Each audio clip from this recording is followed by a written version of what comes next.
प्यारे बच्चों, स्वागत है आपका हमारे e learning platform biology solution पर। आज हम डिस्कस करने जा रहे हैं आनुवांशिकी के बारे में। आनुवांशिकता क्या है?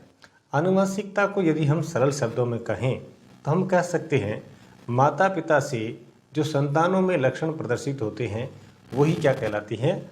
आनुवांशिकता कहलाती हैं। आपने आसपास में कई उदाहरण ऐसे देखे होंगे जिनके यदि माता पिता लंबे हैं तो उनकी संतानें लगभग लंबी प्रदर्शित होती हैं। उनकी संतानों में इस प्रकार के लक्षण प्रदर्शित होते हैं। इन्हें ही हम क्या कहते हैं? आनुवांशिकता कहते हैं। तो इस चैप्टर में हम आनुवांशिकता क्या है और आनुवांशिकता के नियम मेंडल के द्वारा दिए गए उनके बारे में चर्चा करेंगे। साथ ही संक्षिप्त में मेंडल के जीवन परिचय के बारे में भी जानकारी लेंगे।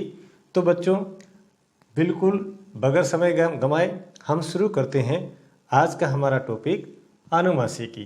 परिभाषा से परिभाषा आनुवांशिकी की क्या है?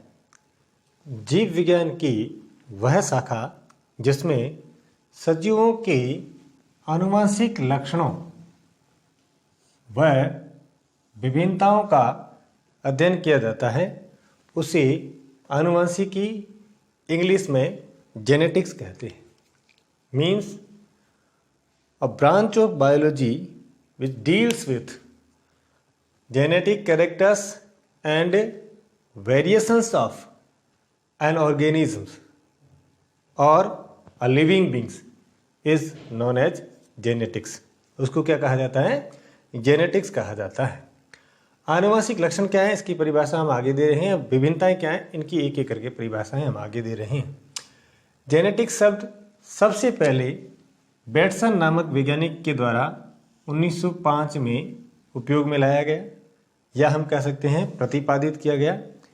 जेनेटिक्स शब्द की जो उत्पत्ति है वो जीन शब्द से भी है। जीन शब्द से जेनेटिक्स की उत्पत्ति हुई है।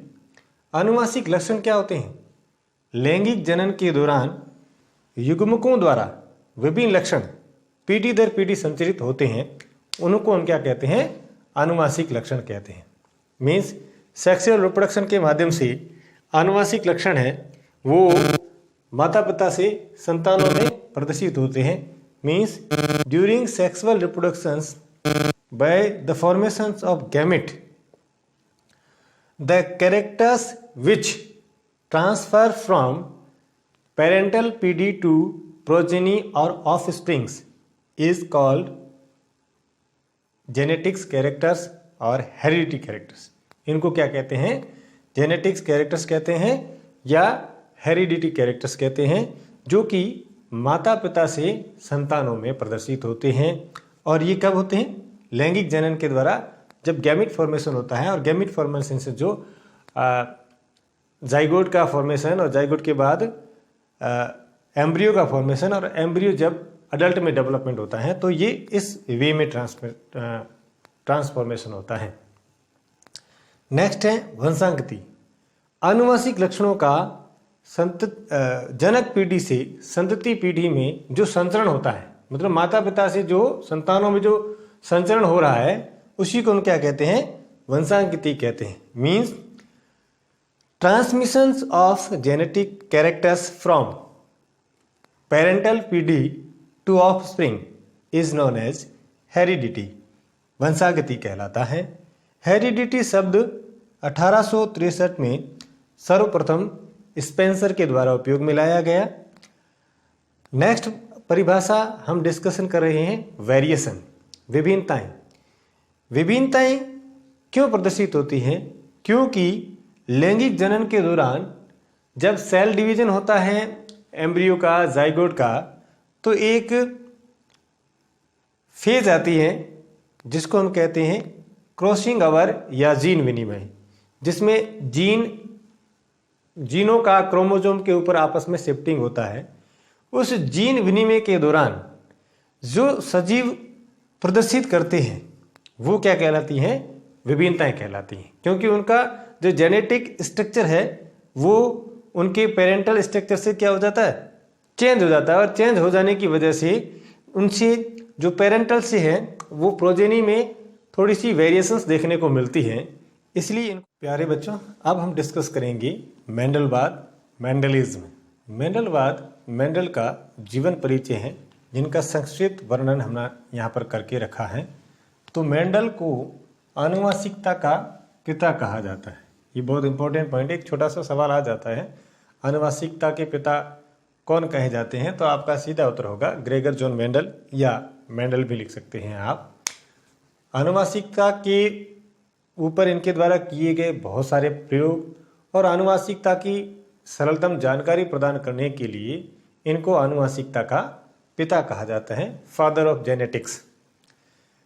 ग्रेगर जॉन मेंडल का जन्म 22 जुलाई 1822 को ऑस्ट्रिया देश के हेजेंडर प्रांत के सिलिसियन गांव में हुआ था।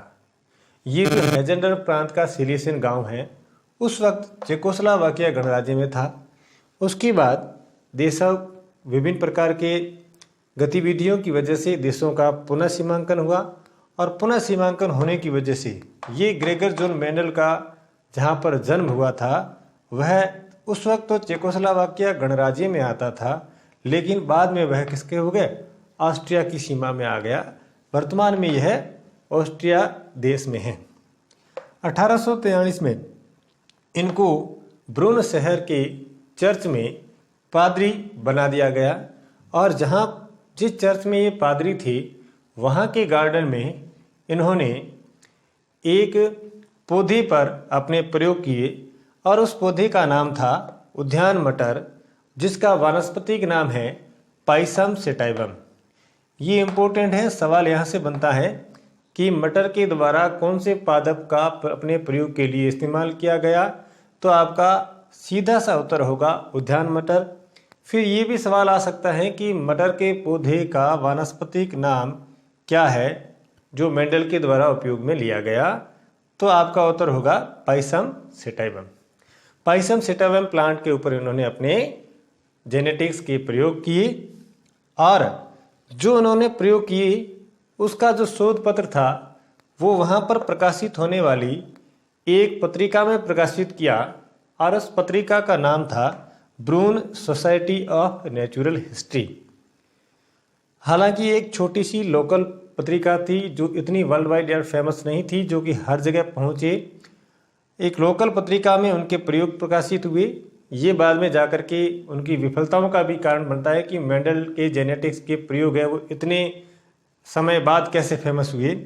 तो उनके द्वारा जो प्रकाशन किया गया था वो ब्रून सोसाइटी ऑफ नेचुरल हिस्ट्री नामक एक पत्रिका में प्रकाशित किया, शोध पत्रिका में प्रकाशित किया गया।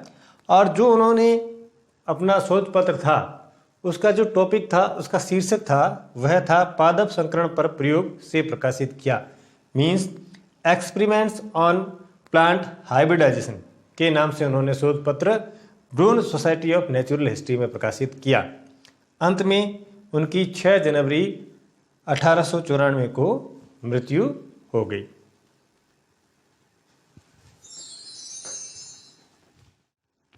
मेंडल की सफलता के कारण क्या कुछ ऐसे प्रोसेस या कुछ ऐसे तरीके मेंडल ने अपनाए जिनकी वजह से उनको आनुवंशिक क्षेत्र में इतनी शीघ्रता से और इतनी बड़ी सफलता मिल गई? तो उसके कुछ कारण हैं। पहला कारण है कि मेंडल ने जिस पौधे के ऊपर प्रयोग किए उसमें से एक लक्षण का जो अध्ययन है वो एक समय में किया। एक समय में एक ही लक्षण की वंशागति का अध्ययन किया, जिसकी वजह से वो कन्फ्यूजन नहीं हुआ। मतलब यदि उन्होंने एक बार पौधे की लंबाई लक्षण लिया तो पहले उसका अध्ययन किया, फिर दूसरे का किया, फिर तीसरे, ऐसे करके उन्होंने 1 बाय 1 सभी कैरेक्टर्स का वंशागति अध्ययन किया, जिसकी वजह से उनको रिजल्ट फॉर्मुलेटेड करने में बहुत ज़्यादा कठिनाई का सामना नहीं करना पड़ा। दूसरा, जो उन्होंने एक्सपेरिमेंट के ऊपर रिजल्ट एनालिसिस किए थे, उन सभी रिजल्ट एनालिसिस का उन्होंने बेहतरीन तरीके से सांख्यिकी विश्लेषण किया, और ये सांख्यिकी विश्लेषण की वजह से ये एक्सपेरिमेंट है वो आसानी से समझ में आ गए। दूसरा कि मेंडल ने जो प्रयोगों के लिए जिस पौधे का सिलेक्शन किया था, मटर का, वो उनके द्वारा चयन किया गया एक सही निर्णय था। क्यों?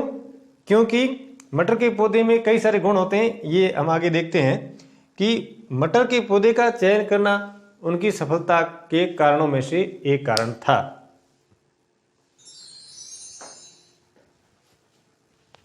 सफलता के कारण में से एक कारण था उनके द्वारा जो मटर के पौधे का चयन करना। तो भाई उनके द्वारा मटर के पौधे का ही चयन क्यों किया गया, इसके भी कई कारण हैं जो आपके सामने प्रदर्शित हैं। जैसे मटर के पौधे की सबसे बड़ी खासियत होती है कि ये एक वर्षीय पादप होता है, और वैसे तो कई सारे पादप होते हैं एक वर्षीय होते हैं, लेकिन इसके दूसरे गुण हम आगे बात कर रहे हैं। पहला गुण है इसका एक वर्षीय होना। एक वर्षीय होने का मतलब ये है कि एक समय में, कम समय में कई सारी पीढ़ियों का है वो अध्ययन किया जा सकता है। तो सबसे पहला इसका गुण है ये एक वर्षीय है। दूसरा है कि इसमें जो फूल होते हैं, फ्लावर होते हैं, वो बाइसेक्सुअल फ्लावर होते हैं, द्विलिंगी पुष्प होते हैं, और द्विलिंगी पुष्प होने की वजह से इनमें स्वपरागण आसानी से करवाया जा सकता है, जिसके कारण समयुग्मजी पादप अथवा शुद्ध वंशक्रम को आसानी से प्राप्त किया जा सकता है। मीन्स बाइसेक्सुअल फ्लावर की वजह से यहाँ पर सेल्फ पोलिनेशन करवाया जाता है, जिससे कि होमोजाइगस प्लांट है वो आसानी से प्राप्त हो सकते हैं। नेक्स्ट है कि विपुंसन विधि की वजह से आसानी से परपरागण भी करवाया जा सकता था। मतलब विपुंसन विधि इमैस्कुलेशन मेथड के द्वारा क्रॉस पॉलिनेशन भी आसानी से करवाया जा सकता था। थोड़ी सी यहाँ पर डिस्कशन करते हैं विपुंसन विधि क्या होती है। मीन्स बाइसेक्सुअल फ्लावर में से जब हम मेल पार्ट्स को आइसोलेट कर देते हैं, इरेडिकेट कर देते हैं, जो ये मेथड होता है उस मेथड को हम क्या कहते हैं, इमैस्कुलेशन कह देते हैं। जब मेल पार्ट को उस फ्लावर से अलग कर देंगे तो जो मेल पार्ट होगा वो दूसरे फ्लावर से आएगा, तो क्या होगा, क्रॉस पॉलिनेशन वो आसानी से करवाया जा सकता है। और लास्ट में नेक्स्ट है कि मटर के पौधे में विभिन्न प्रकार के विपर्यासी लक्षण पाए जाते हैं। इन विपर्यासी लक्षणों की वजह से इसका जो अध्ययन है वो आसानी से किया जा सकता है। ये विपर्यासी लक्षण क्या है, ये 7 विपर्यासी लक्षण मेंडल के द्वारा अध्ययन किया गया। इन 7 विपर्यासी लक्षणों का हम आगे अध्ययन कर रहे हैं।